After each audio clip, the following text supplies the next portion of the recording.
All right, well, it looks like it is just about time for me to turn on my video. Just about 1 o'clock Mountain Time. So let's get started. Well, welcome everyone. This is DES 370 Advanced Logo Design, and we are in our second session of our second week of our 9th mod in the Independence University academic calendar. And today is Tuesday. No, today is Wednesday, September 13th. So yeah, hopefully you guys are having a good Wednesday or whatever day it happens to be as you are watching this video. I will say I am having an extremely busy day, mostly because this morning I got up very early and got my teeth cleaned. And since I've been awake since very early, even though it is 2 o'clock here, it kind of feels like it should be like 6:37. So it's like just one of those days that I'm sure all of you can relate to, since the whole doing school, doing work, doing life. I work essentially from home, so I'm a remote worker. So it's trying to interweave everything together is a lot like being a student in an online program. It's kind of things you don't quite have the boundaries that you do when you go to a school to do stuff. So everything kind of blurs together. So I get it in many ways.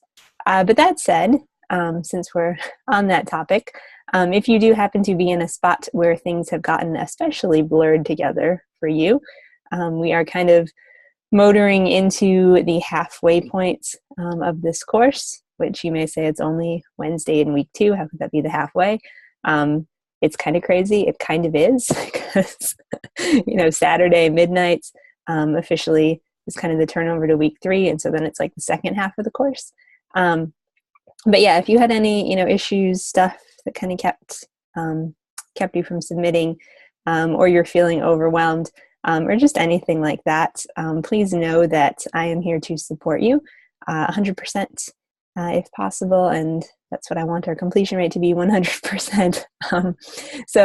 Just let me know what's going on, and I'm more than willing to be flexible as you need me to be, and to just kind of make sure everybody can get through this. So you guys are so close to finishing. Looks like I just froze. Uh-oh, wonder what that means. Oh, it means someone's come in. Welcome. So yeah, you guys are so close to finishing. So I want to make sure that everybody, can finish. And even more, that you have a set of pieces that you're really proud of. So just please let me know, if you need anything. If you don't, if you're like, I'm cruising, so I don't know what you're talking about, pat yourself on the back, because that's always a very good feeling when it does happen. So so just kind of keep me posted what's up, see how things are going, and if you need me in any way, just let me know that as well. All right, so we are going to stop the video and jump back into the slides. So as always, good to see everyone. Sorry, I'm like hearing all sorts of things, which I think are part of Zoom. It's not just that I'm hearing things, it's notifications and what have you, kind of moving through the system. Okay, so here is our agenda for the day. We're going to talk about typography adjustments. This is kind of something that we started thinking about in yesterday's session. We kind of started talking about it, and then just kind of one thing led to another with feedback and such. So we're not going to talk about it. No, so we didn't talk about it. We didn't talk about it yesterday, so we are going to pick up today. So typography adjustments, that's going to lead us directly into assessment 2, which is a quiz, conveniently all about typography adjustments. And then we're going to talk about choosing color, which relates pretty directly to your assignment for this week. So adjustments, assessment, color, And that should probably take us, the next 2-ish hours, hour and 54 minutes or so. Okay, so a couple things. The learning objectives discuss the sequential process of professional logo creation. This is actually outlined extensively in discussion. And so if you're like, we haven't really gone over this in our session, that's that would be correct. But mostly the reason why we haven't gone over it yet is that it is so outlined in the discussion. So we will touch on that depending on how time goes. There's kind of a couple other things I feel like are slightly kind of more urgent as far as kind of presented content as opposed to written content. So that's where that is. If you're wondering, check out the discussion. It's there in some pretty good spots. Next thing, analyze client feedback, apply updates within the design process. So this is the assignment. So you all should have received feedback if you turned in something for assignment 1. So kind of take the feedback you've received, kind of run with it, make updates and such for the assignment for this week. And number 3, identify 5 common typographic mistakes in logo creation and then how to fix them. And as we said in yesterday's session, this is pretty much brought to you by Assessment 2 this week. So 3 learning objectives, where we're headed. So we're going to just kind of buzz through this. What is a logo? I feel like we should all be getting almost sick of this slide now, but that's actually a really good thing. If you've seen something, connected with something enough that you are kind of sick of it, that means it's actually like getting into you. So it's a good thing. A logo is a face of the company is a logo. Okay, so let's dial into these 5 common typographic mistakes in logo creation, and even more. First, we identify them, but how can we fix them? So it's not, can you just say, hey, that's a mistake? But actually what is the valuable thing is first saying, hey, that was a mistake. But even more saying, hey, that's a mistake. And the way that you fix it is to do this. So to really be kind of proactive in what you're doing, kind of in what you're going for. So here are the 5 mistakes. So we have bad kerning, bad tracking, bad leading, bad contrast, and inappropriate font choice. So bad kerning, bad leading, bad tracking, bad contrast, and essentially we could also say bad font, but it's not really that the font is bad, it's just that it's not, it's not the right thing for whatever the client is, whatever the audience is, that sort of thing. So these are the 5 that tend to come up a lot. These are the 5 that you always want to make sure don't happen to you. It's a good thing to be aware of because they can happen to you without you even realizing it.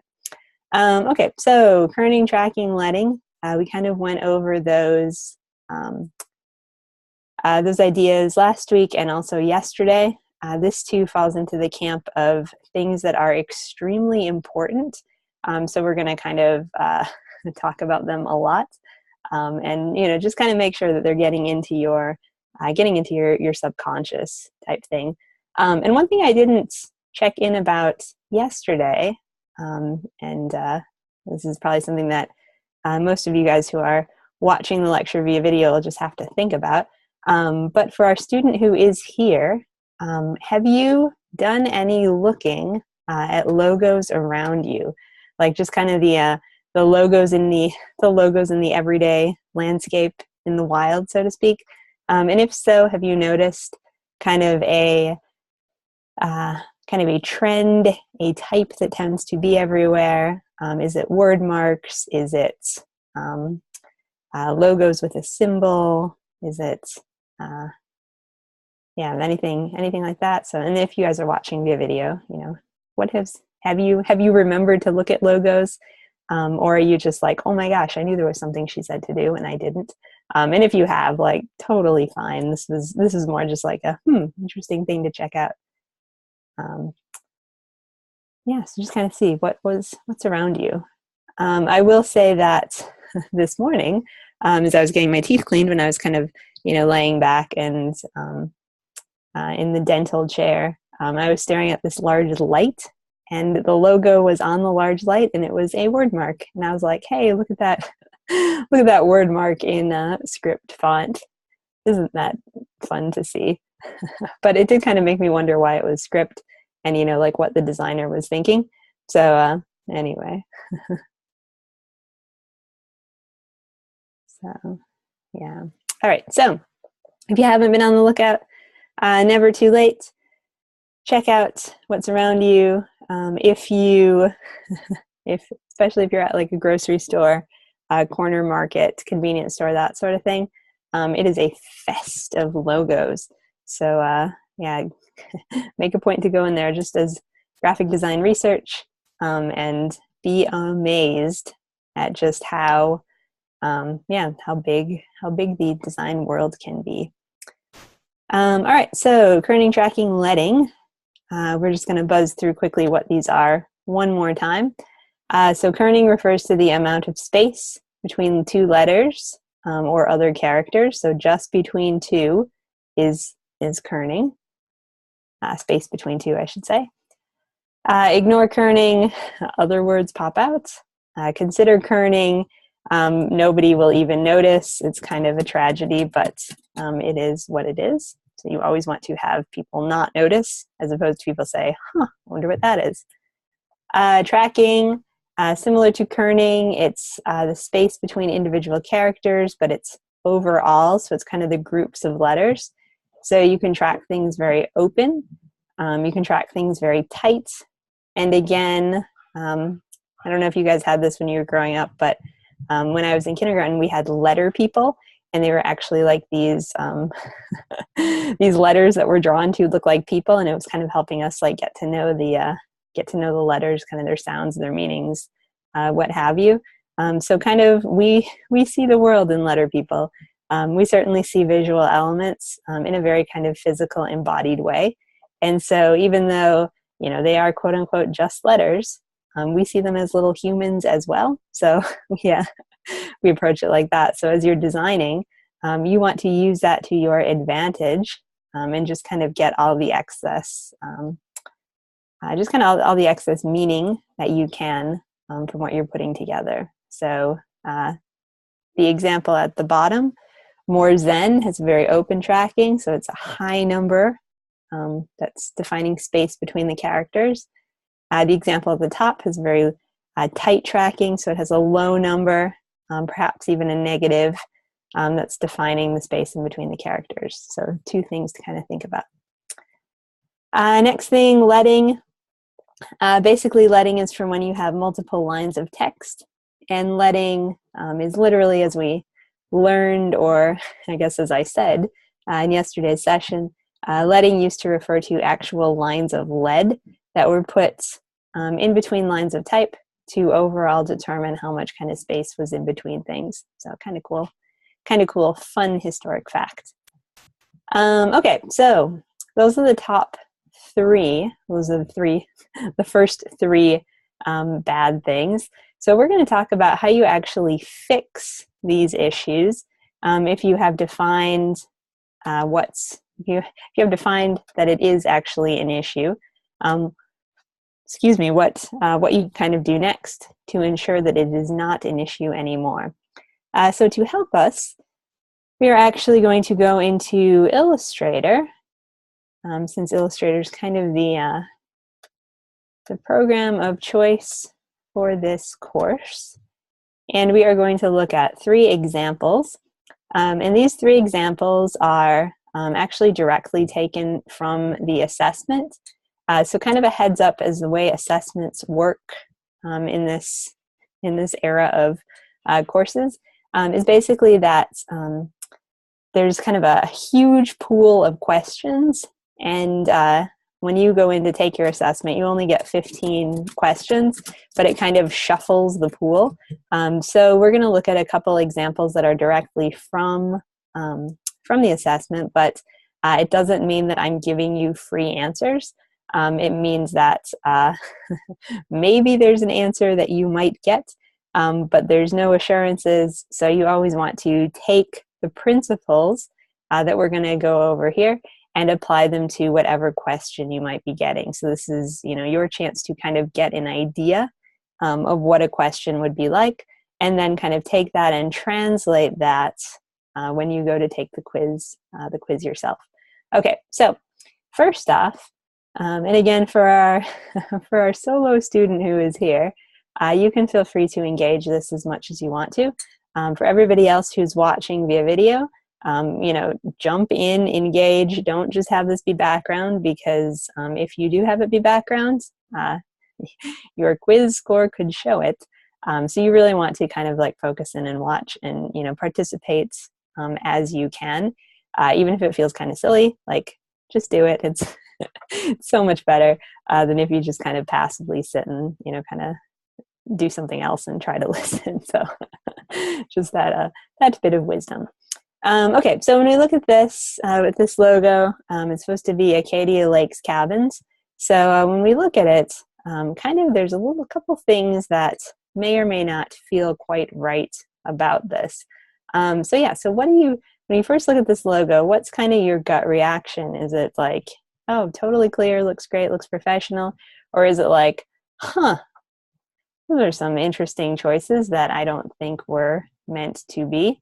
So what do you guys think? So just a couple seconds, look at it, kind of do a little analysis of what's going on.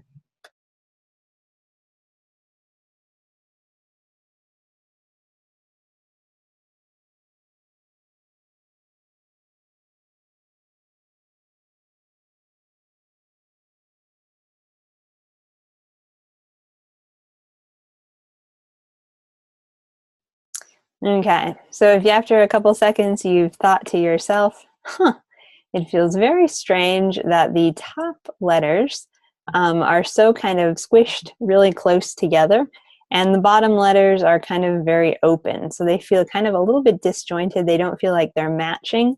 And even more, the top part could be a little bit difficult to read. So if you were thinking those things, I think you would be correct. In many ways. So basically what it looks like to me, and again, I don't know if this is the intention or not, but to me what looks like to be happening, looks like it could be happening, is that we have too tight of tracking on the top words and kind of too open of tracking on the bottom. So the really tight, the really open, it's just making it feel very kind of disjointed and not together. So what we need to do is go in there and kind of fix the tracking just so it feels a little bit more even overall. So the way that we're going to do that is I'm actually going to come up here to Window and Type, which is right here, and Character. So Window, Type, Character. And that's going to open my Characters panel. And then once I have my Characters panel open, I can see all of my different type adjustments. And then I can go in and make something that's a bit more pleasing overall. Let's see, the top part of the words are smushed together while the bottom part is too spaced out. Yep, yeah, exactly. So I have my character menu open. And again, just kind of a recap what each of these little indicators are indicating. So right here we have the font size. And it's always very helpful because remember, in any Adobe application, if you want to see what the tool actually does, what you do is just hover over it, and then there's a little kind of box that pops up.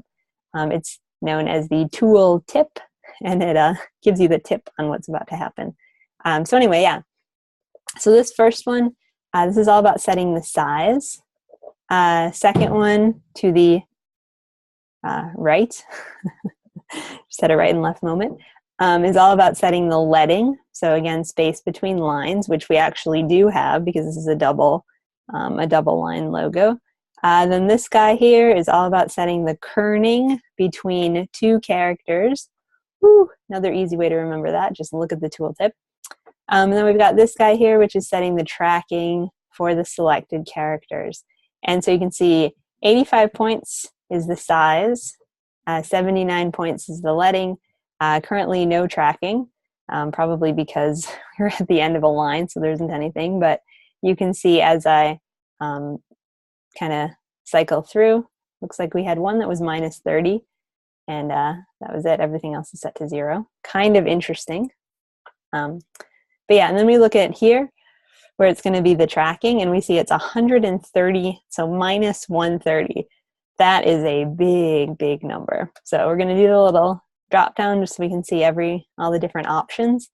So Illustrator gives you kind of preset tracking. You can choose a preset if you want to, or you can just put in your own digits. Kind of whatever you want to. Illustrator's 100% about allowing you to customize, so you can kind of do what you want, which is probably how this one got to minus 130. Okay, so to actually correct this, to fix this, since we said that identifying an issue is only half the battle, what we're going to do is just select all of these characters. So just click and drag, and then we're going to come here to our tracking menu. And I usually try it out at 0, just to see kind of what it looks like. And then, I think, does it feel kind of too open? Does it feel too spaced? Does it feel too cramped even at 0? Does it need to be spaced more? So it's really, for me, when I'm adjusting typography, I really do kind of consider just like gut feeling.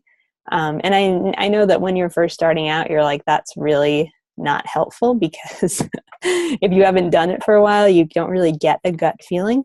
But I would say for, if you're just kind of starting out and you're trying to eyeball these things, just look at the 0 mark and then just say, what do I feel about it? And really trust your instincts, trust what you're going to feel. We always talk, well, I guess I always talk about human perception. People that are out there are going to see things a certain way. And, as designers, we have to play to that. Well, hello. As designers, we are humans too. So we have the same perception thing. So if you really do listen to kind of what you're feeling about something, generally you should be able to make some fairly good spacing choices, because it is kind of based on readability. And overall kind of what works, what makes the message as clear as possible. So kind of, trust yourself, trust yourself if possible. Okay, so looks pretty good, looks much easier to read. This feels a little bit open to me still, but I actually don't mind it once I have the tracking kind of opened up for that Acadia. One thing I will say that's standing out to me, which yeah, we're going to kind of touch on it in this logo 2 example. But for me, when I was just having this selected and I saw it kind of in the reversed out way because it had been highlighted, I kind of noticed the spacing between the D and the I and the A. So I'm seeing all these little kind of space lines. Let's see if I can I spotlight it? Oh, I can. Okay, so, like the line right here, or the space right here, space right here, space right here, space right here. So all of these spaces feel, also the A and the D. Oh, yes, that was exactly what I was going to go to. Okay, so yes, we are tracking. Ha, ha, ha. We actually did just do some tracking. Oh, that was a terrible, design pun. Okay, so anyway, but these spaces, they all look fairly routine and regular, but this one between the A and the D, to me, feels just a little bit different and almost just a little bit bigger than the others. So, feel kind of good in space, but for whatever reason, this space right here just really like jumps out at me. And so I think if it were me, if this were my logo, I would come in between just these two characters and take my leading and just decrease it slightly. So if we did 100, that's what's going to happen. We don't want to do 100. Maybe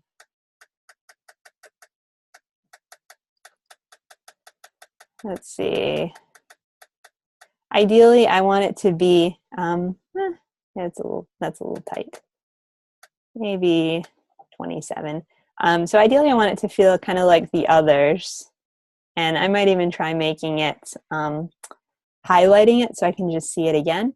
And so that's a good example of how you adjust kerning. So this is minus 28.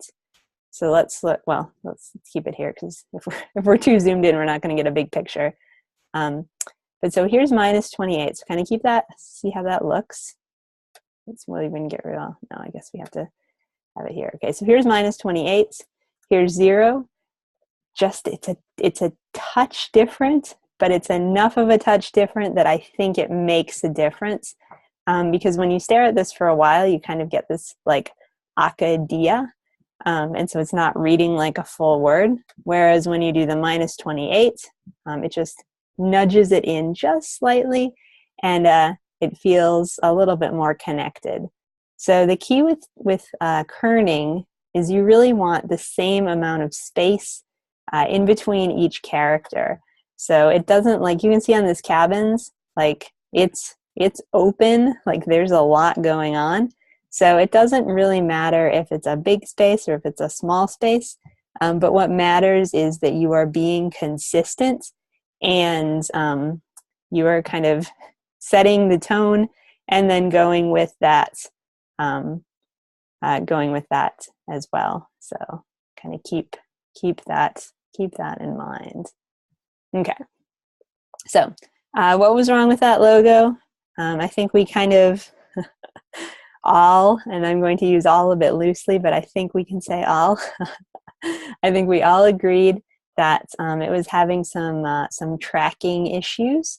So the lower word was having lots of tracking. The upper word was having very negative tracking.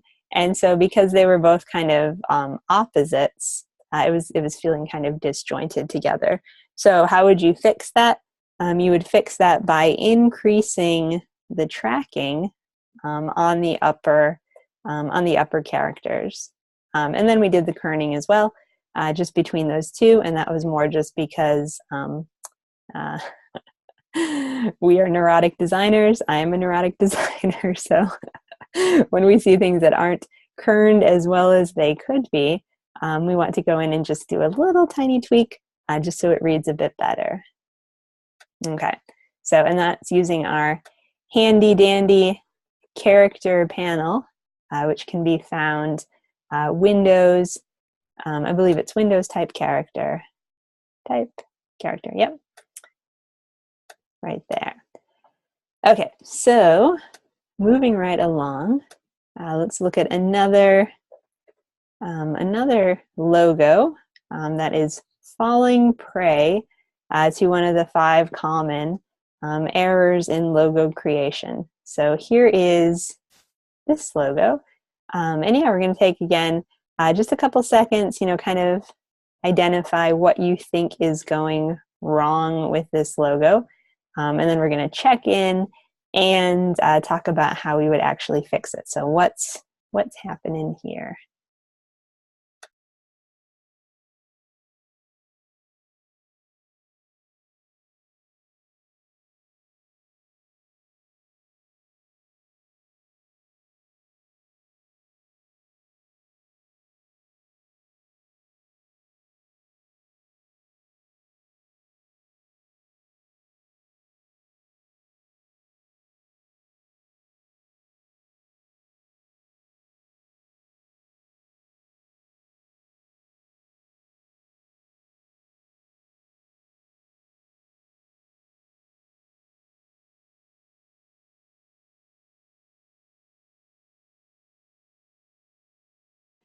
Okay, so we have one vote of what's happening here is that the words are overlapping each other and it's a little bit difficult to read.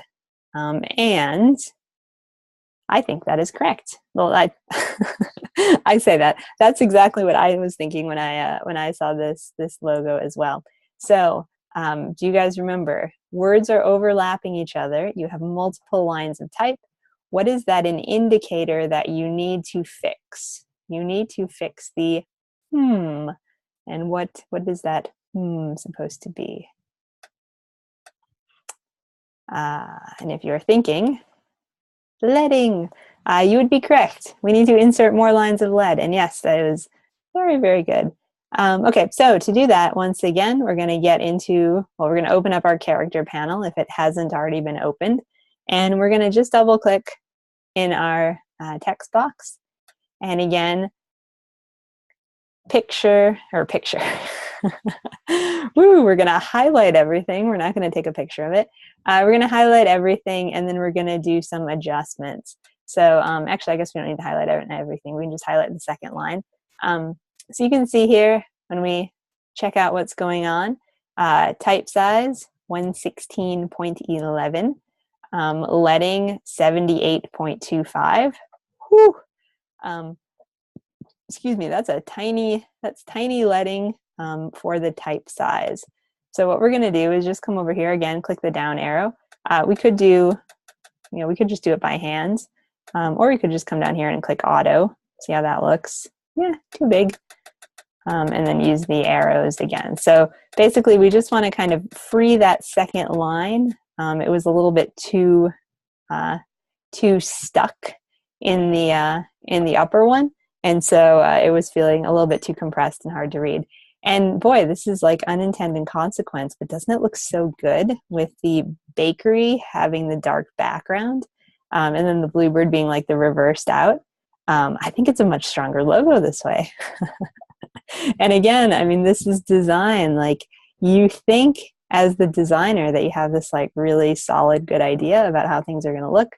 And then you like highlight or you change something or, whatever process happens and you suddenly say, hey, this is a great inspiration. I'm going to go with it. So if I were working with this logo, I would just have, made that mental note and started to work to switch it. But anyway, off topic. So we did open up the leading. So generally when you are working in a document and you're working with the leading, there's kind of a couple like kind of best practices, ways to start, that sort of thing. So if you are setting lots and lots of type, so if you're like setting a magazine article, a book, kind of something that people are meant to read, generally you want your leading to be at least 4 points larger than your type size. So rather than me just talking about this, let me actually show you because it'll make more sense. So let me create a new artboard, and this is probably maybe a review from any of your type classes or publication classes or whatever. Fill with placeholder text. Okay, so basically, when you have a big chunk of text, generally you want it to be at least +4. So Illustrator defaults to +2. So when you can see when the type size goes up, so does the and then it's going +3. So it varies a little bit. But yeah, so Illustrator does its own thing if you're on auto. But generally, you want to do at least +3 or +4. And the reason that you want it to be slightly more open, well, it's a little bit of personal preference, but in theory, if you have lines that are a little bit more open, they're just more comfortable for reading. So it's kind of the thinking is reading lines of type is like driving your car on a highway. So you need a little bit of space in between the cars, otherwise there'd be accidents. Same thing with the type. You need a little bit of space in between the lines. Otherwise, they're going to kind of blend together. They're going to bump up against each other. They're going to have accidents, quote unquote. So you really want to make sure that you're expanding your leading to accommodate that. So if you have a tight paragraph, you could get away with +3. You really want to avoid +2 or an even leading and type size. And the reason that is this is so uncomfortable to read. You can't, we can't read this right now because it's placeholder gibberish. But if this were some sort of book, like a textbook or something that you had to actually read and comprehend, good luck doing that, because just the way it's put together is it's so tight you wouldn't be able to do it. So you generally want to stick +4, just because it's airier, it's easier to make out each of the lines. You don't want to go crazy and go too big. If you're like, hey, well, if +4 is good, +8 is even better. No, not so much. And the reason that you don't want to get too big is because if you get too big, your brain kind of has a hard time going to the next line. Like it gets stuck with all this open space. So you can have open leading for like a quote, for a poem, for anything that's a bit more decorative. But for the for the hardcore kind of long distance, highway type reads, you really want to stick with probably +3, +4, and so that's bigger than whatever your point size is. So kind of a cool thing about leading. And I think if you're like, this is logo design, why are we talking about paragraphs? The reason that we're talking about paragraphs is leading is very important, but it's one of those things that you really don't think about very much.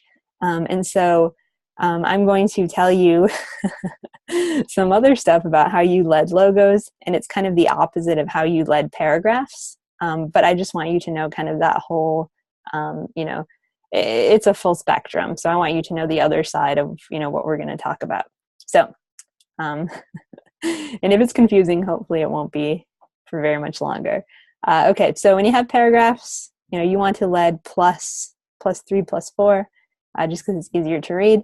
When you have logos that are 2 lines, you generally actually want to lead minus. So you can see right here we have, let's see, 116, 100. So we have fonts that are slightly different sizes, but we have this 116 font, our leading is 109. So we're actually doing a -7 leading on this logo. So this was +4, this is minus. And stick with me through the math. If it's math I can do it, you guys can do it too, because I'm the worst mathy person ever. But basically, when you have a logo and it has 2 lines of type and you have to consider the leading, most often you're going to go with a negative relationship between the type size and the leading. So you can see this one's 109. So if we were to do +4, so if we were to set it to 120, it wouldn't be terrible, but it would be a little bit open, and it just feels a little bit like you're kind of losing the connection between the pieces. And if you were to put it at auto, kind of where it's supposed to be, select it, it's very open, and again, it just feels like there's something missing. So when you see this kind of white space in between 2 words, I don't know if it's just me, but I'm like, oh, we need to put a line in there, or we need to do something to make this look very purposeful. And I mean, there's certainly many things we can do which would kind of fill in that gap, but it kind of feels more like a gap. And if it feels like there's something missing, that's not a good feeling. So although we could do, and this is admittedly a complete sidetrack, but let's just go with it for a second. What we could do is put a line and then some cool parts on it. Oops. scale that down way back. 50, maybe 35. Kind of cool. And this does kind of go with our course content because it is an element. So that's kind of cool. So if you led out for a purpose because you're going to put something else in there, then that's cool. That's fine. That's that's on point. That's within the limits. But if you just led out just because you're just sticking with Illustrator defaults and it's easier, that's not cool. Because who wants to stick with the defaults? We are professional designers. We can question these things and we can go in and make them even better than what the software is going to tell us. So overall, big issue with this guy is leading.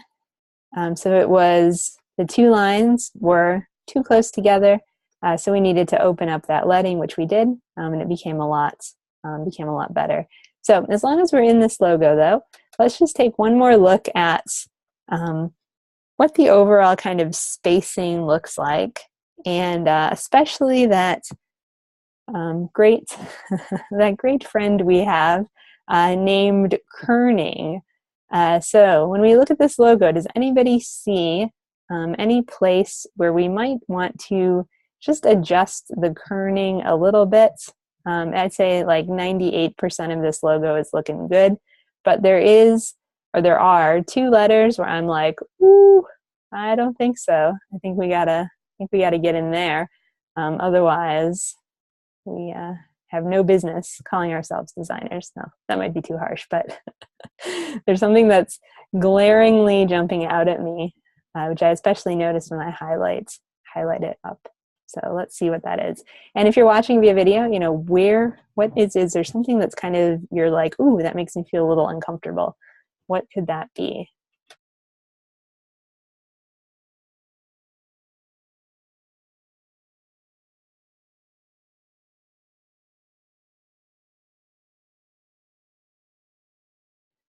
Okay, let's see. We got a comment coming in. Between the R and the Y. Exactly. So right in here, everything else looks fairly even. I think it looks actually a little bit on the tight side, but it doesn't, it's consistently tight, so it doesn't really matter. But yeah, between the R and the Y, it's like Baker Y. And that doesn't make any sense. So what we're going to do is just come back to our character menu, dial that puppy down. And this is where it's good to just use the minus and see if that's, wow, could we even do, oh, look at this. Could we even do minus 100? Whoops. Oh, I think it actually looks a lot better. So let's see. What are you thinking? You guys thinking it feels better overall?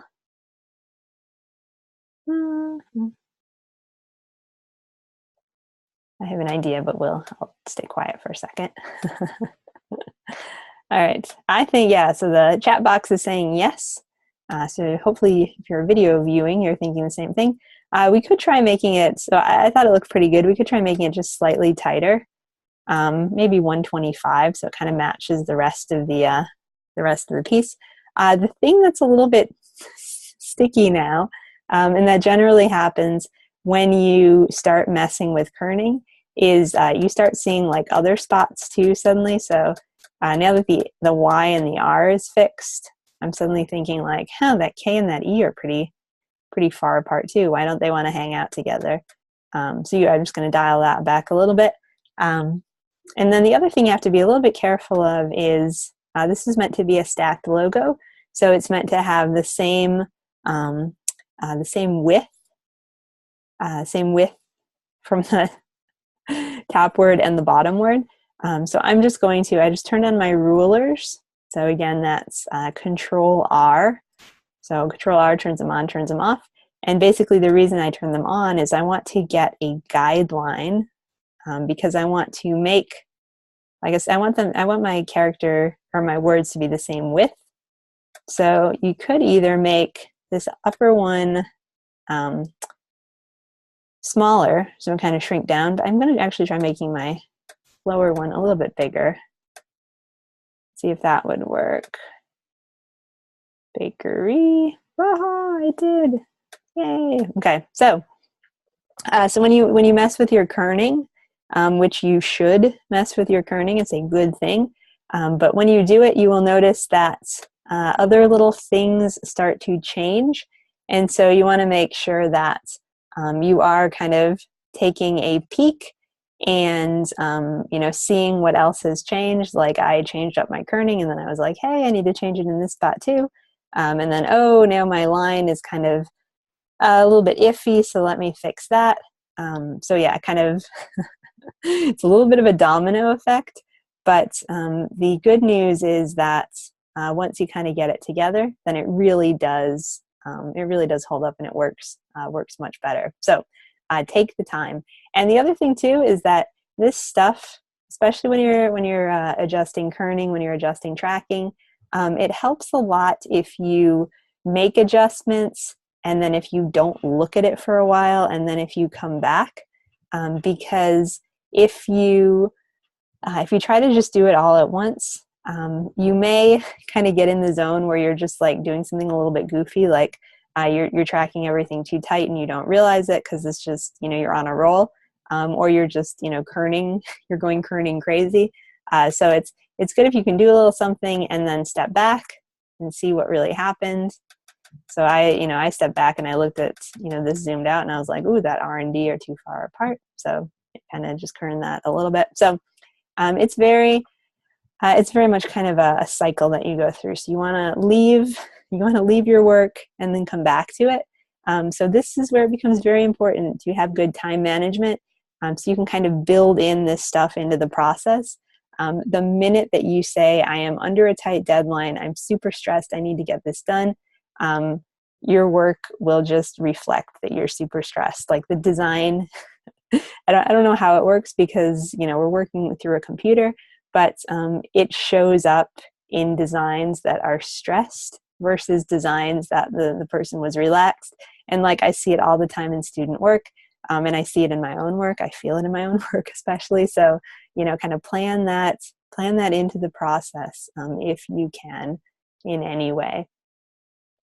Okay, so we have this guy here. This was a tracking issue that we were able to fix.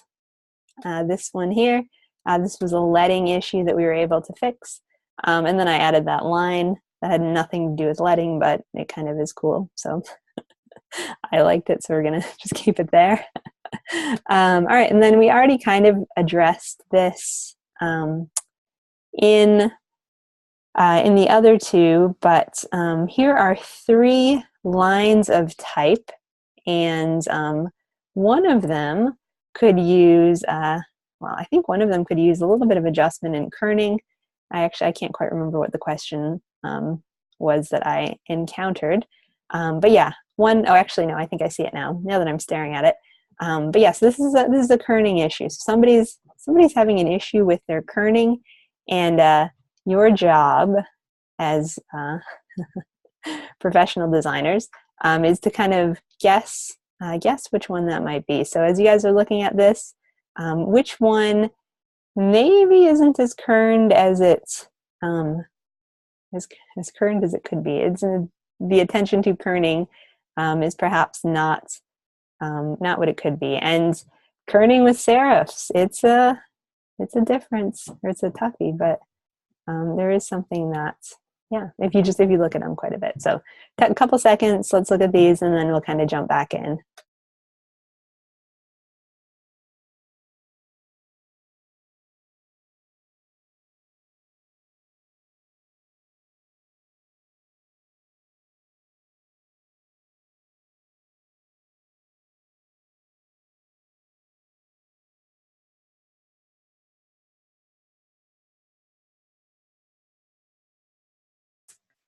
Okay, so which one of these has a little bit of a weirdness going on in its kerning? A little goofy kern happening. Okay, so the chat box is guessing the first, so example 1. And I actually would be in agreement with the chat box. So let's see. I'm actually loving these highlighted because I feel like I can just see it so much better. But yeah, what's what's standing out to you in example 1? to our chat box student. And if you're watching via video, you know, did you think first one too? Or were you thinking something else? I'm a little on the fence because there's a couple things that I'm seeing where I'm like, huh, is that supposed to be like that? Or is that just is that a mistake? And I find especially with serif typefaces that it's a little tricky because my natural inclination is actually to bump serifs together so they almost look like they're more connected. People don't like that, and I'm sure serifs don't like that, but I just think it's kind of fun. So I always struggle with that a bit. But yeah, so what stood out to you with this first one? We'll see if it's the same thing that stood out to me. So.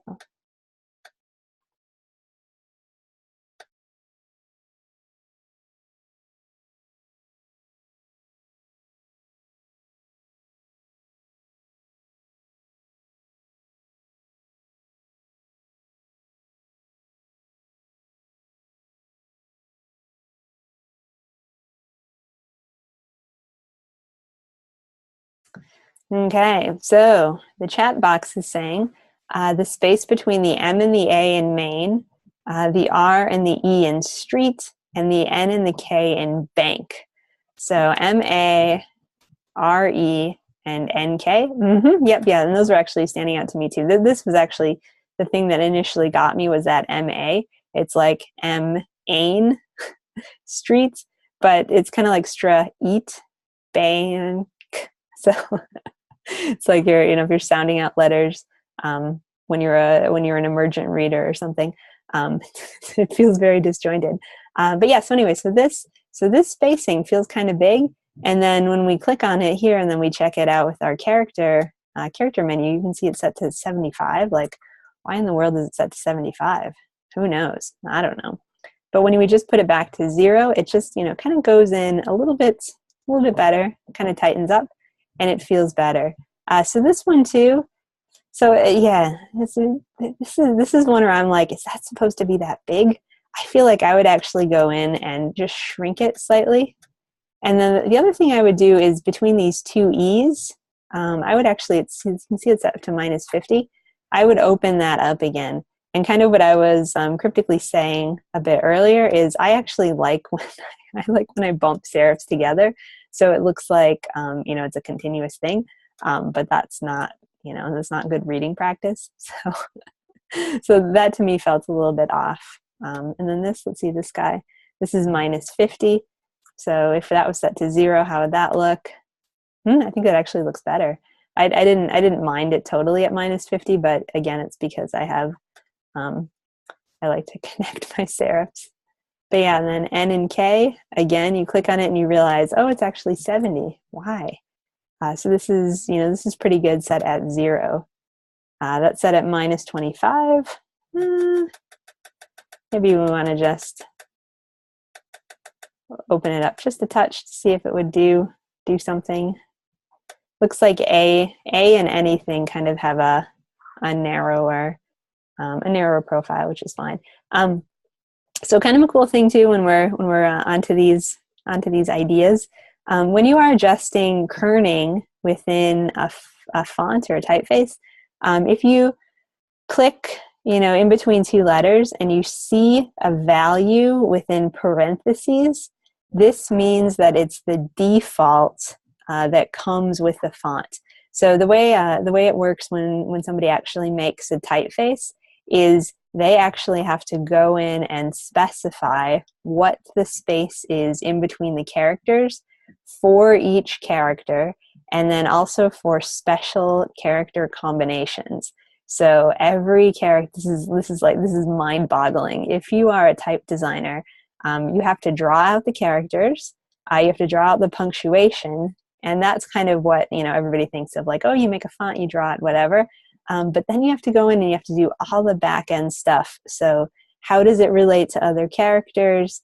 When it's like here, when there's an A and an I together, the font designer said the default kern for that should be -35. Like, they put that all in because they thought that it looked best. Sometimes it works, sometimes it looks best. Other times we're the designers, we know better, ha ha ha. So we can kind of go in and customize that too. But yeah, so if you see something in parentheses, it means it's the default. And it means, not much because you can, and I think you should mess with defaults just to see what, see what the boundaries are, kind of test and go from there. But yeah, kind of a cool thing to know those changes and kind of what they mean. So this was an issue with kerning, and you kind of, once you put on your kerning hat, you tend to be able to see kind of what's where, and really how you can make something that it's funny, like we've been saying, when something is well kerned, like you don't even see it. It's like when you have a really clean house or something, like you don't really notice it, and then when it's really dirty, you're like, oh man, this is terrible. So same thing with kerning. Like you don't notice it when it's done right, and then when it's off, suddenly it's like, ooh, what is that? So it's kind of a taken for granted skill, but you want to make sure that it stays a taken for granted skill in all of the work that you produce, because as soon as somebody becomes aware of it, then there's an issue. So take care of those issues sooner than later. Okay, so that was the first three. The first three of five most common typographic mistakes in logo creation and how to fix them. I would encourage you guys, with the logos that you're creating, look at the kerning now and see what's going on. Do you have some of those awkward characters? How can you really kind of fine tune it and make it good? Do you have 2 lines? I think with the exception of Brooks and Emma, I think everybody is kind of one word, but maybe if you have 2 lines, think about it. Or if you're breaking your line or something, how's your leading? What can you be doing? And then of course, think about your tracking. Are you going to open track it so it feels big, feels kind of expansive? Are you going to shrink it down so it feels kind of more like energetic, kind of compiled together? So what are you going to do, and how are you going to kind of put that into play? Okay, so we have kerning, tracking, leading. This leads us to our next one, which is bad contrast. So we're just going to zip through these slides. Okay, so let's all get into our time machine and go back to DES 109 when you learned about the big 4 principles of design. And first one, right off the bat, is the principle of contrast. So the simple concept behind contrast is to ensure that every element within a design does not look the same. So if all of these things are the same, boring. That's not really a fun, engaging, cool design. That's more kind of like a snooze fest. So you don't want that. So in essence, you should have a number of elements that look vastly different to the others within a design. So I'm not quite sure about vastly different, but you should have things that are different. And the idea of having things that are different means that you're introducing something new, and that's kind of in that introduction, you're kind of bringing something that's interesting, kind of making people look, making people want to engage. So contrast, you don't want to have everything be the same. You want to have some jump and pop and that sort of thing. So a couple of contrast how-tos, and this is specifically within the sphere of logos. So contrast is a very large issue, as I'm sure you're probably all well aware of. But yeah, so we're just going to look kind of contrast within logos, because that's kind of as broad as we need to be for this course. Okay, so when choosing typefaces, and if using more than one kind, ensure that they vary significantly. For example, don't choose 2 sans serif fonts. Instead, choose a sans serif and a serif, or a sans serif and a script. So basically, you want to contrast different types of fonts. But that said, you do want to contrast ones that make sense together. We had an example in yesterday's session where there were two decoratives that were paired together, and when you have two really big personalities, it doesn't work as well as a contrast or for contrast, and that's just because they both want to kind of take charge. They both want to take over. So always pair a big personality, so a script, a decorative, etc., with somebody who has a slightly less big, slightly more quiet personality. So like a sans serif, especially. Sans serifs play well with everyone, or a kind of more restrained serif. So that sort of thing. Okay, so the sizing of elements is important. Something small set next to something big, will create contrast. So again, a good thing to be aware of. So small to large. And you can do this within a logo very easily. And then when selecting colors, which we're going to talk about in just a bit, relationships such as complementary, split complement, and triad will generate the most contrast. So again, you want to think about colors that are different from one another so that you can introduce some contrast into your logo as well. And this is a little contested. I think this is a yes, but I think this is a yes with be careful, just because colors and logos, as we're going to talk about in the quite near future, is just like you have to be mindful of what you're doing. So that's the that's the contrasty thing. So we're going to look at a couple different examples of logos that are kind of embodying these ideas of contrast, just so we can kind of see this played out. All of these logos are from our friends at Pinterest. Woohoo! Good stuff. So here's the first one, Out of Town. And you can see they're putting a script with a sans serif, and it's beautiful.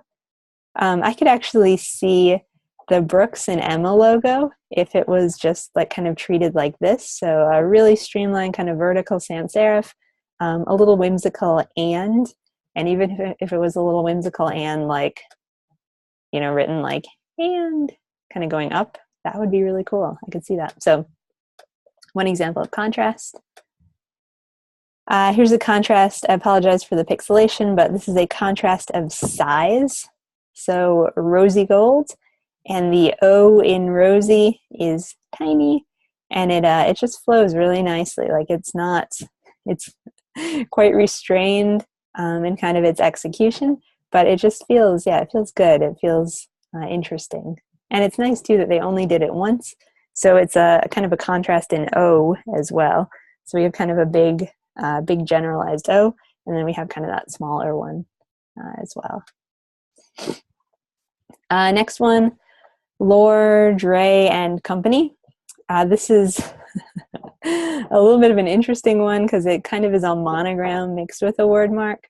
But what I actually really like is that it's again a sans serif, and then mixed with kind of this like super elegant fancy serif for the L and the D. And I'd be willing to call this a word mark. So we can be a little flexible, but it has a nice feel to it overall and kind of how it's been combined. And another thing I could say for this for contrast, a little bit of a size contrast happening as well. So we have the tiny font with then the big letters. So it kind of is coming together in that way. Here's another one, a little bird. And ironically, little is the biggest word. Like, what? That's crazy. But it's also really cool, and it's a really cute little logo. And a nice way to kind of combine fonts. I feel like right now it's extremely hot to do a sans serif, like a delicate kind of thin sans serif with a script and kind of combine that together. So I think that's a hot thing, and I'm 100% on board with that because I think it looks really, really nice too. It's like a good balance overall. So trend I'm into, and also I think it's working. So okay, so let's fix it. We're not going to fix it because we don't need to because we haven't broken it. But yeah, so basically what could you, what might you do if you see a logo that has kind of bad contrast? And I'll give you a hint. Some of the logos that you may see in the assessment may not have a bad contrast that has to do with font. They may actually have a bad contrast that has to do with color. So in that case, remember, back to all the way over here, you want to have color relationships that are fairly different so that you can really see your font kind of, or your logo kind of have a pop to it, so it doesn't get kind of lost in the shuffle. So, but other thing too, how can you incorporate some contrast into your own logos that you're working with? What might be the way? Again, I feel like I'm like Brooks and Emma is on my mind apparently. But this is another one I could see. Like if you had a big, like a B and an E, like this, I would be, and I'd be totally okay with this in the context of this assignment. So B and E, it would almost be like a butterfly, and then you have Brooks and Emma in the middle. Oh, that would be so cool. I want to make that logo.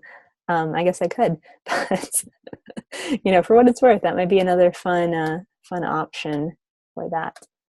Okay, so we are not going to fix it, but we are going to take now a little look into the project flow as far as, oh dear, we didn't talk about inappropriate typefaces.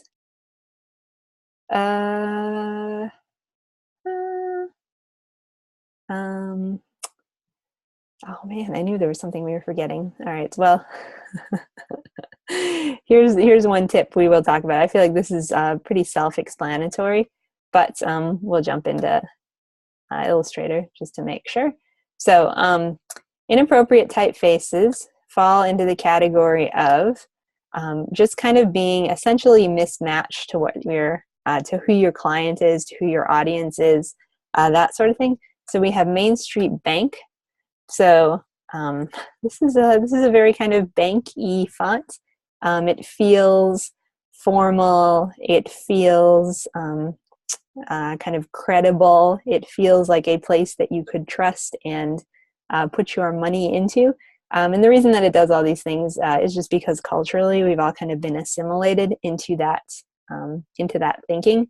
So what's appropriate and what's inappropriate, highly based on culture, highly based on geographic location. So you have to, as the designer, really do your homework on who your client is, on who your audience is, and then also where your logo is going to be used. But here's an example. So if we took this and we decided we didn't want to do Plantagenet Cherokee, we wanted to do curls,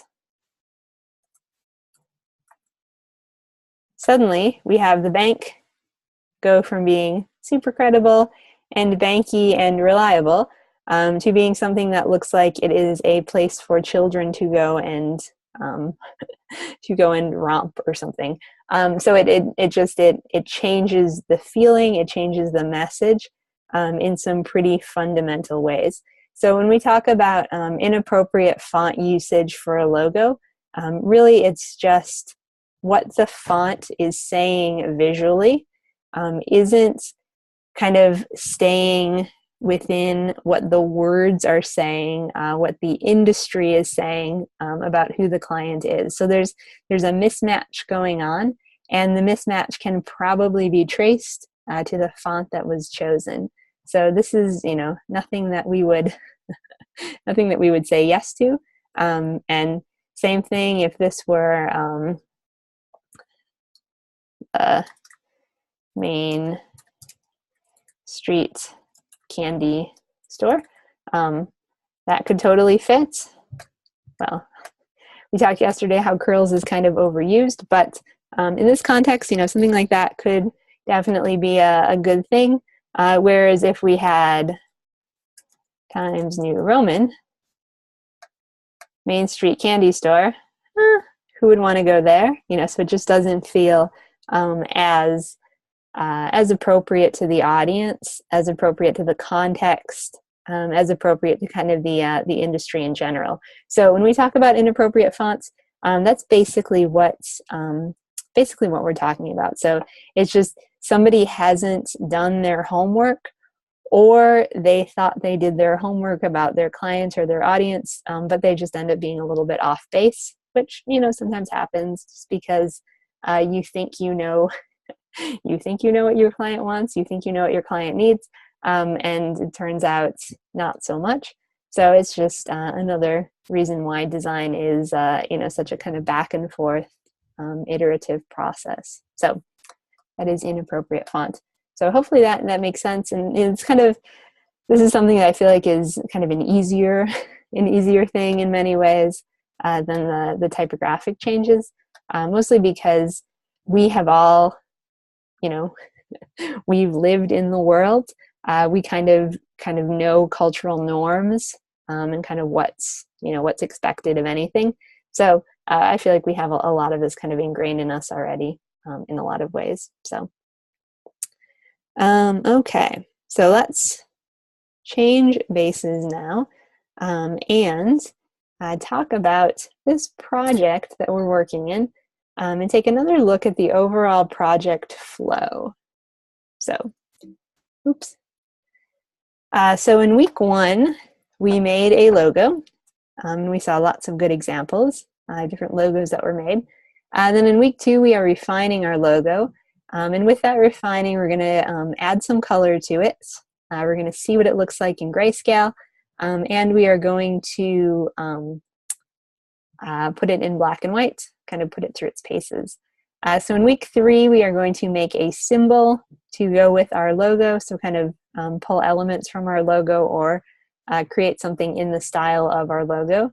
And then in week 4, we're going to animate it and also work on mocking up some different items for our subscription box.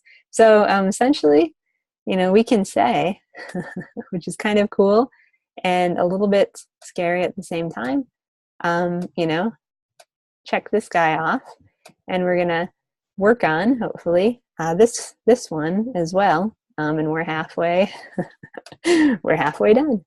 Okay, so let's jump into our classroom, which is somewhere. Here it is. And take a look at the assignment for this week.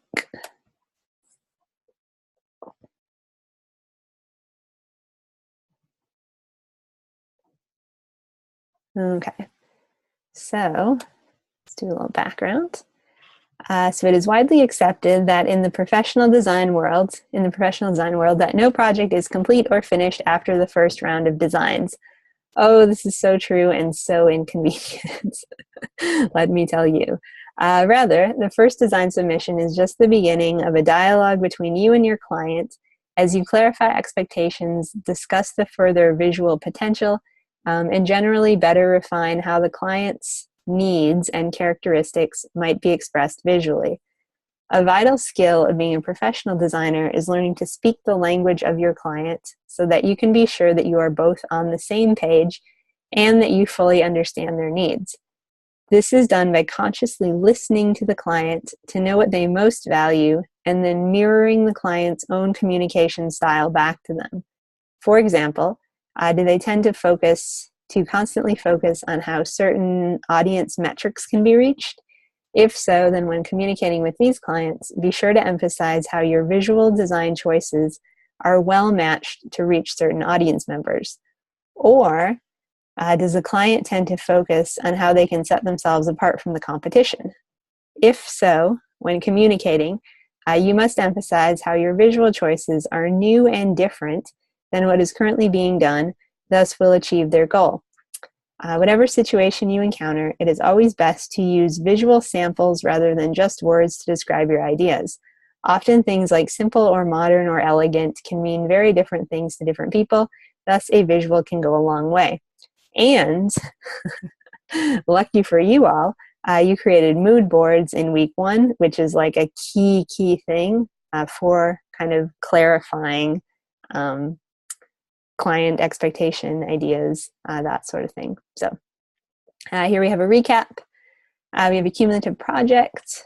And then after receiving feedback on each of the 3 wordmark submissions, this week you will refine one only wordmark direction, or you're going to kind of take elements from each of your 3 and composite them into one. So you're just going to have one. However you get to that one is up to you. So implement all feedback given. In addition, you will show the wordmark in each of the following scenarios. So black and whites, grayscale, and full color. You will need to have each wordmark on its own artboard and include a title as to what is being shown. Your native Illustrator file should have 3 artboards total. So name your file submission this, 3 artboards, keep your natives, and all should be good. Okay, so basically, this is really good, good stuff up here in the background. The importance, again, of really always going back to your clients, listening to them, seeing what they really want, and then acting that way. It's a little tricky when you're in school because we have all these kind of like pseudo client projects. Like this is like something you would do with a client, but then you have your instructor trying to be the client, trying to pretend. But when you work with a real actual client, in some ways it's a lot easier because they kind of tell you, what they're looking for, what they want, what they need. In other ways, it's really frustrating because a lot of times they just don't know, and they think they know, but they don't really know how to give you guidance. So it's a tricky thing to kind of untangle.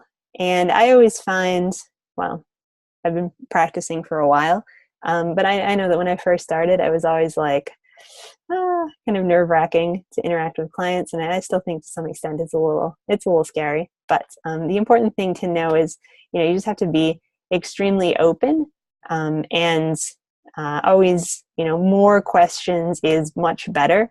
Never assume anything, because the minute that you start thinking, oh yeah, I think I know exactly what they mean, but you have to kind of guess, you might not quite guess the right thing. So you want to really, make sure that you're as clear as possible. Okay, so let's talk about choosing color, since after refining your logo based on the feedback from week 1 or yesterday, that's going to be kind of your next big move. So choosing color, how does that happen? So here's a couple of good things to keep in mind. Oh boy, I should have moved this up on the slide. This is way too much space up here, but excuse me, that's okay. The human mind is super influenced by visual stimuli. Color is perhaps the most important element in attracting attention. So people have their favorite colors, cultures have their favorite colors. Color is really, really, really important, just because we're naturally drawn to colors, certain colors. I think of like the Wizard of Oz. It was all black and white, and then she went to Oz, and it all became color. So color has a really, really powerful dimension to it. So every color has a meaning. So every color combination also has the potential to have a meaning. So if I say red and green, everybody subconsciously probably thinks of a holiday. Same thing if I say black and orange, something pops out at you.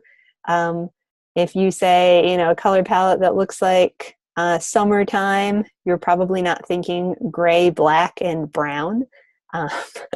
So everybody has kind of these little associations and things that tend to be very closely tied to color. So because of that, you really want to ask yourself quite consciously, what do you want your logo to say? So is it kind of one of those like summery, energetic, free and easy, casual, light type logos or type companies, I should say? Or is it more of kind of a formal, restrained, kind of buttoned up, kind of classy, elegant type type companies. You know, what do you want to say about what you're doing? And you guys kind of have the luxury that you've been guided a little bit by your clients and those kind of directives, but you can kind of, you know, I'm fairly open to anything. So if you want to kind of persuade me in one way or the other, I would be pretty cool with it, but you just have to have a good reason. So your good reason for making your logo purple can't be because it's my favorite color or something. Like, no, gotta have more of a concrete reason. But if you want it to, you know, kind of feel floral and casual and, or not casual, but floral and kind of spa-like and relaxing, and the purple is kind of like lavender, I would jump on board. And that's, you know, that sounds like a good reason. So moral of the story is, if you can make up a good kind of story, kind of a good background for your color, then it's, you know, then it's a potentially good color scheme. So what do you want to say with your logo? Okay, couple things you can do to help you in kind of considering your colors, considering your color choices, choosing that sort of thing, is first off, and I think this is kind of important for everything, really think like your audience. So who is your audience? And for you guys, you're making these subscription box logos. Like, who is the person that's going to open the door and say, yes, it came today. Like, I was hoping it would come today, and here it is. You know, can you picture that person in your mind? You know, this is total imagination work. So, but yeah, like, what is it arriving to? Is it arriving to a house? Is the box arriving to an apartment? Is it a townhome? Is it like a big house in the country? Is it a farm? Is it a house in the city? So, you know, where is your audience? And yeah, who are they? Is it a girl that opens the door? Is it a boy that opens the door? Do they have kids? Do they have pets? I would say for about a third of you, they probably should have pets. But yeah, so I mean, what does their lifestyle look like? What do they like? Just kind of imagine those things. And, you know, we're designers, so we have great imagination. So we should be able to just kind of put ourselves in those spaces. Like, you know, even silly stuff like, what color is their couch? Like, do they have lots of books? Like, is their house kind of messy, or is their house like super clean? You know, do they like camping on the weekends? Like, do they, yeah, I don't even know. Like, do they like going on vacations, or are they more kind of like homebodies? Like, who are these people? And, you know, how can you kind of get into their world? And again, I know that when you're in school, stuff like this kind of feels, well, it can feel a little bit silly because you're like, this is a school assignment, I want to get an A. And I get that. But when you are out designing for clients, it's extremely important that you can do, that you do all you can in your power to get yourself into your client's shoes or into your audience's shoes. Because when you can kind of have that connection, that attachment to kind of who they are and what their experience might be, you're going to be able to design in a way that really honors them and that really is going to connect to what they're doing. So thinking like your audience, it's a good exercise, and it's a good way to just kind of use your imagination. So whatever that looks like for you, I would really encourage you to make time for it, because again, it's like designers who rush through things and then try to get stuff done when they're stressed versus designers who have time and, you know, have fun and pleasure in the process. You can tell a difference. Same thing with designers who want to kind of force their style on their audience versus those designers that really, you know, have taken the time to get to know their audience and are really designing in a way that's kind of respectful and mindful of who the people are that they're connecting with. So good kind of things to keep in mind. Okay, so think like your audience is the first one. Second one is really think about psychology. So as we said, and as we're going to see in just a couple, like a minute probably when I change the slide, all colors tend to have a pretty big psychological component to them.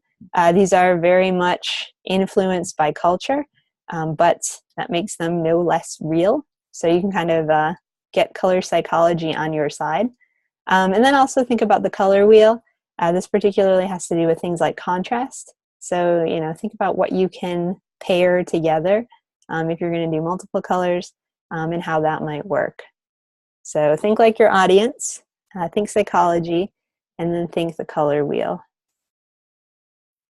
All right, so every color, including black and white, has implications for logo design. So if you choose black as your logo color, that means something.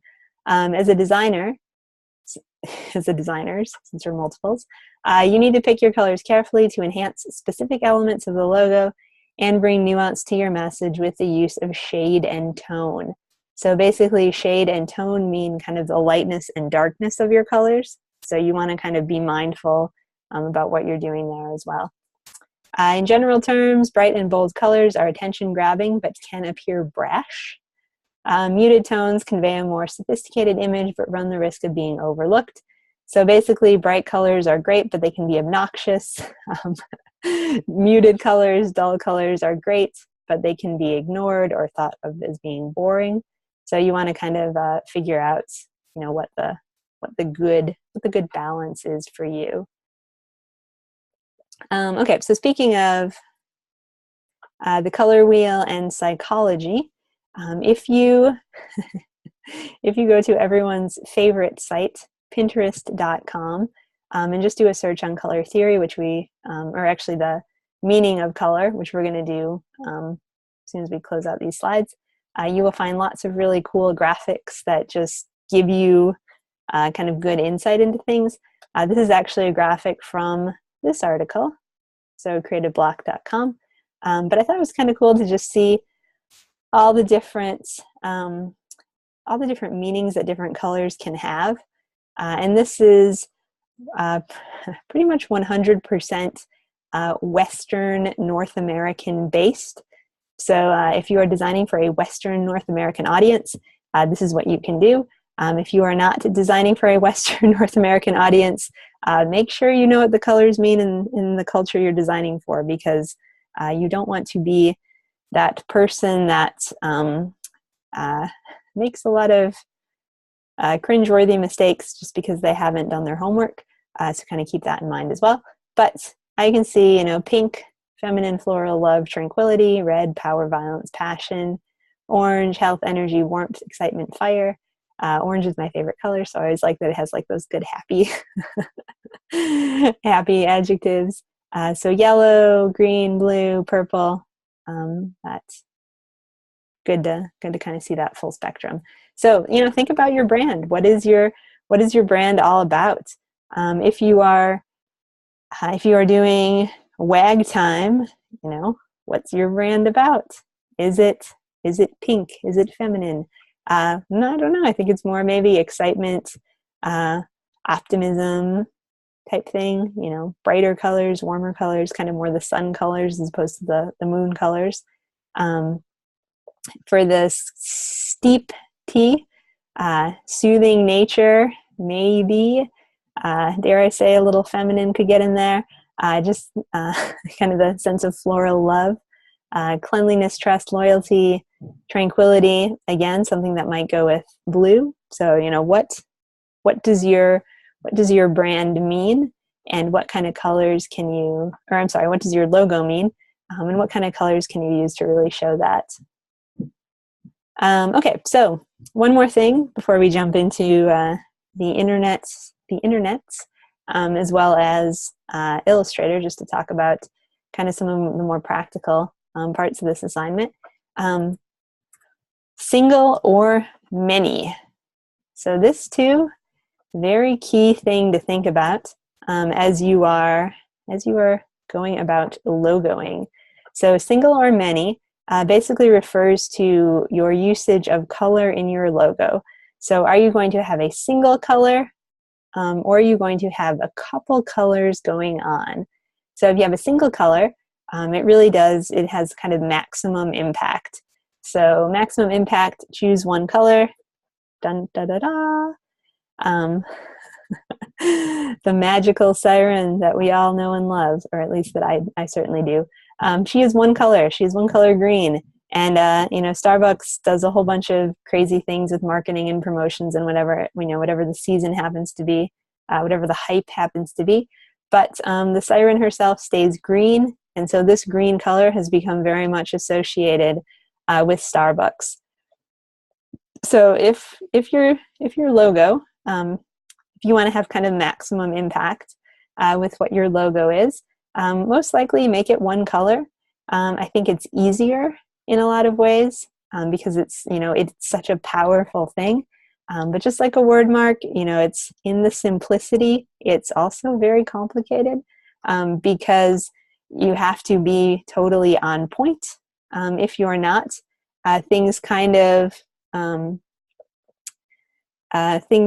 get a little bit murky. So one color, really good, strong impact, but you want to be very intentional about what that one color actually is. Second pathway is if you want to kind of show diversity, and that would be that you would choose many colors. So the thinking is that if you have a company that does a lot of things, like Google, perhaps, a very good example. I was going to say like Amazon, but I don't think the Amazon logo is actually colorful. I think it's black, so not that exciting. But if you have a company that does lots of things, you might want to use lots of colors in your logo, and that's just to capture the sense of diversity within whatever the company is. So here's an example. eBay does lots of different stuff, has lots of different items for sale, for auction, what have you. And so they do lots of different things, and so they are using lots of different colors in their logo. Same thing, well, like I said with Google, same thing, it's kind of like a rainbow. So they have lots going on. So they're kind of trying to subtly capture that through their use of color. And interesting enough, I think eBay and Google are actually very similar in the colors that they choose. I like the eBay colors just because they're kind of a little bit more like muted, but interesting ideas. And the more you kind of study logos, the more you're like, wow, there's like no original ideas in logos because color schemes, shapes, fonts, whatever, lots of people do a lot of the same things, which is kind of great in many ways. But yeah, okay, so that was kind of the high level color idea. So I did want to share just a couple things. I'm going to stop sharing for just 1 second. And these are kind of more resources. And one of them is just because I want an excuse to go to Pinterest now. Just kidding. I just want to show you some stuff. Let's get this here. So Pinterest.com, again, we know this. Oh, look at how cool that is. Ours with, whoa, look at that. What? She has a forest in her head. That's so cool. Okay, so look at psychology of color. Kind of a cool thing. I was actually going to come up here and just look at color theory and see what comes up. So again, this is a really great way to just start thinking about colors, perhaps to think about colors in a way that you haven't thought about colors before. Admittedly, you might get a little bit lost because it's such a cool thing to look at, but it's just kind of fun to see, you know, how these things work. The psychology of color. Woo, so cool. So much good stuff. How colors influence people. Oh, interesting. And so much of this stuff too has just such good design. So, you know, why not look at this? Why not be inspired by this and just see what it might do for you? So, Pinterest.com. Just do a search on color theory. Very, very, very cool. Oh, look at that. This is so cool. Warm red. What to use, what it means. Love it. Okay, so we're not going to get too far down that. And then the other thing that's really cool that I found, which I will actually just put in, I will put in the announcements. This is something that if we were all kind of face-to-face together in a class, here, and I'll actually even just copy this to the chat box. we would just take like 5 minutes and do, because it's really a fun thing. It's actually called What Color Should Your Branding Be? And it's this like 7-question quiz that asks you some really good questions about who your audience is. So who are your customers? So let's just go through it, 7. Would you rather, do this or this? Who is your product for? Which logo do you like? I'm not even really reading these, but it's good stuff to kind of think about who your audience is, and fast-paced sports car, and then kind of who your audience is, and then just what might be there. And if you're into just like little Facebook quizzes or whatever, it's just fun to see kind of how they put things together. So kind of a cool thing to check out. Like this doesn't really have to tell you anything, but if you just want a fun little quiz to do, it is kind of a fun thing too to think about how you might choose a color scheme for your logo. Okay, so we are going to, oops, I feel like we're going to lose something, but I don't know what. So we're going to go into Illustrator and just talk about kind of the practical nuts and bolts of completing this. But before we do that, we're actually going to do just a quick little critique session, feedback session, on a logo that came in from a student. You may recognize these from such sessions as yesterday, only they were in their black and white versions. So here we have them in full color. So the student said, hey, I'm really curious, what you think about these things, and also if anybody in class had any ideas. I'm a little stuck on colors and what I want. So I said, sure. I love looking at stuff and talking, so we'll show them during the session, and kind of we'll see what others think. So here's the first one, WAG time. Our student who is present wants to type anything in the chat box as far as what you think, kind of how you think the colors are working, if you think they're successful, anything like that, you can, feel free to put that in there. I will say for me, it's not quite Christmas, but it's awfully close. So with that kind of red and it's like almost like a red orange and then like a turquoise.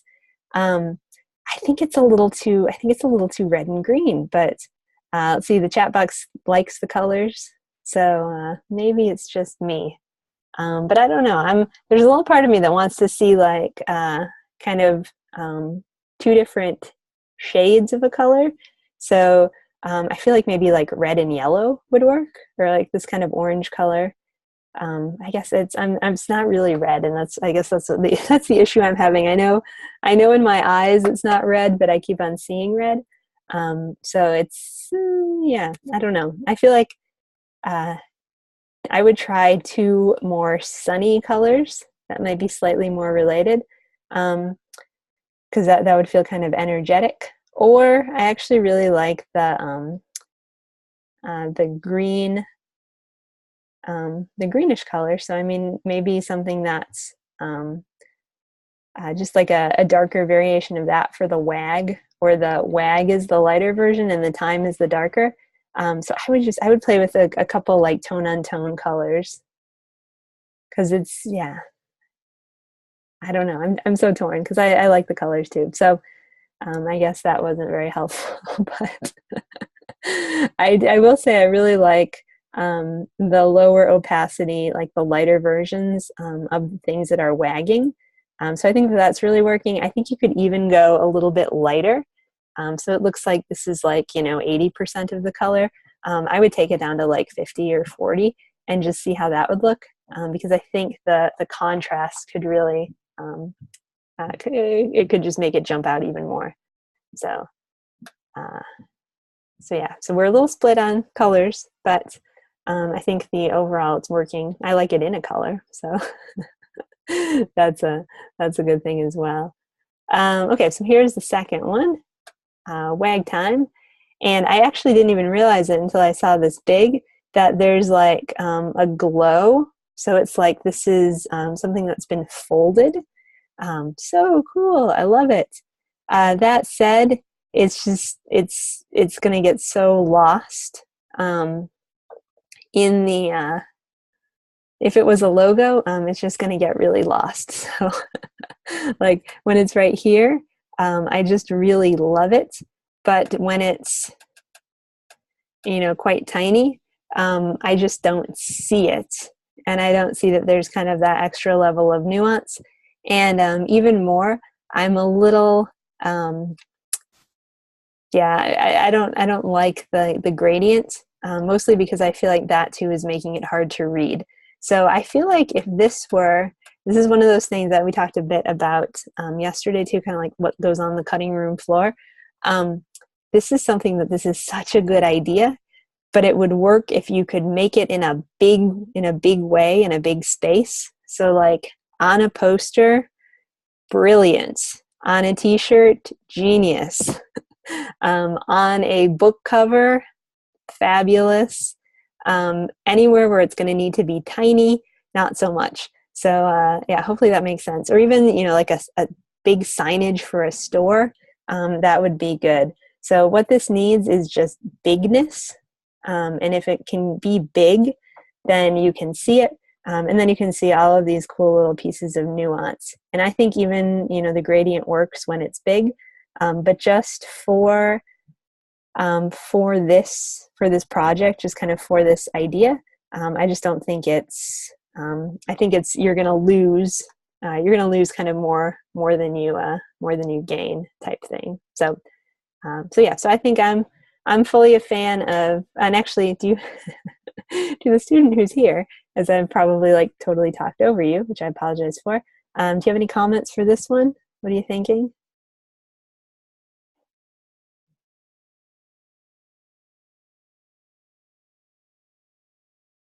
The other thing I will say too is, I was going to say as I'm being quiet, but I'm not.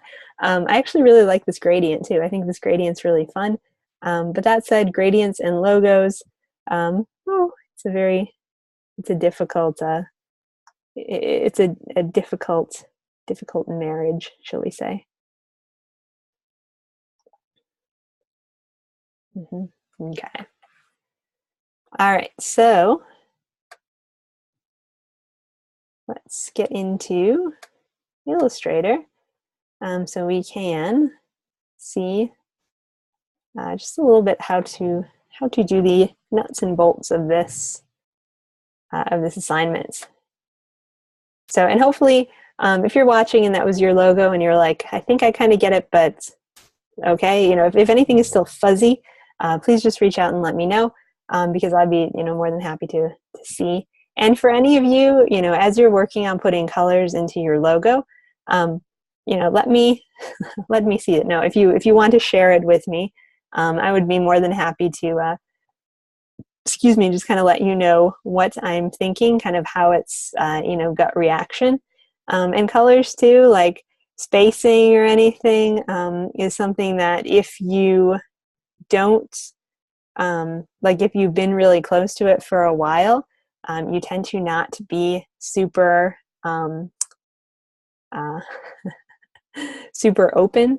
You kind of get very close to it. So it's good to step back. It's good to ask kind of what other people think, and kind of open up ideas and see what things are. So kind of share and be open. All right. So let's get to it. So for this assignment, there's not really a like a size, like it needs to be this thing. So what I would say is, you know, keep it square if you want to. I feel like that kind of just lays out well. So 6 by 6, 8 by 8, anything in that sizing. And then you are going to want to have 3 different artboards. So I'm just going to hit create, and it's going to do its thing. And basically what you're going to want to show is your logo in color, your logo in black and white, and then your logo in grayscale. And so basically what these different terms mean is, well, color, black and white, and grayscale. No, I was thinking, duh, of course we know what they mean. But so the color one, you show it in at least one color. You can have as many colors as you want to, but I would recommend one, perhaps two, mostly because everybody's got a fairly small logo. So if you go the eBay route, that's cool too. It doesn't really matter, but just kind of something to keep in mind. So one thing you will need is just labels for each of these. So logo in color. And let's make this bigger. And then I'm holding down Option Shift Click. Logo in grayscale. And you can put it in whatever font you want to. And I'm just eyeballing it, which is fine. Logo in black and white. So kind of the different intricacies for these. So color is obviously color. Black and white is obviously just black, just white. This is kind of what you did for week 1. Grayscale is a little bit of a different animal because it is kind of like shades and tones of gray. I think the easiest way to do a grayscale logo is, let me just quickly type Lisa. This were if my name were a logo, and if my name were multi-core, and if my name were a couple different colors.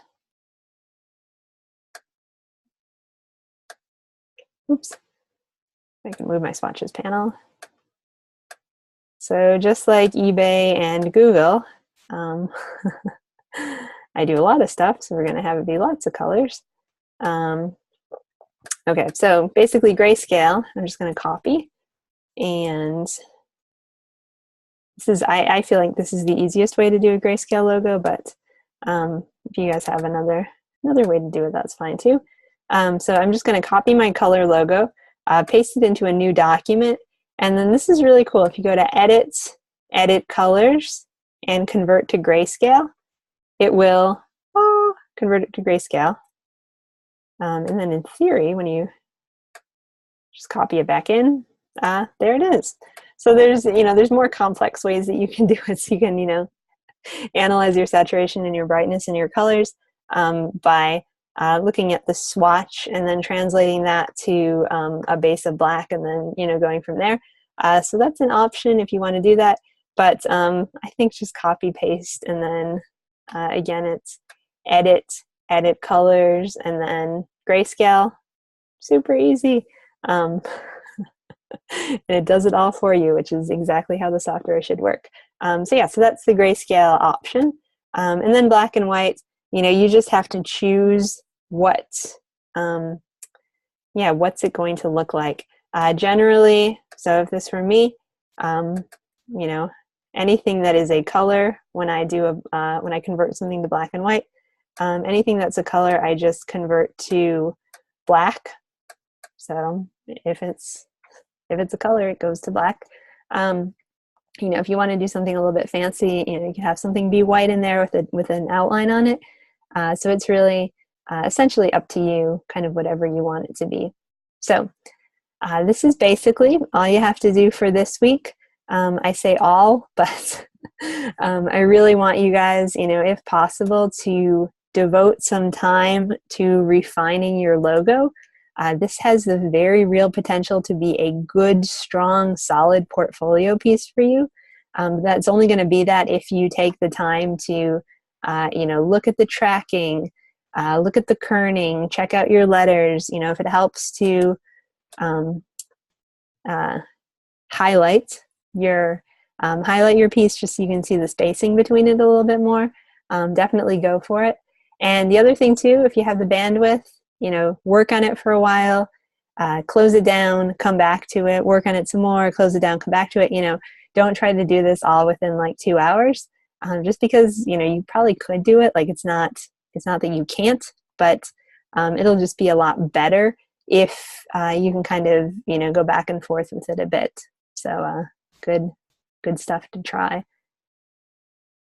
All right. Well, when you're all finished, excuse me, apparently I'm about to yawn, so I'm getting there myself. When you're all finished, you're just going to save it, and make sure you save it first as a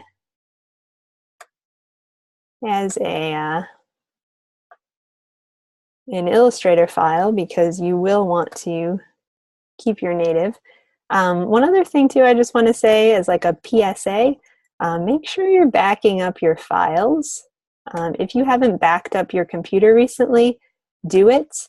I am a faculty program advisor, and I just recently had a student hit portfolio, and she hadn't backed up her computer, and she had it restored to factory settings, and so she lost about 2.5 years of work.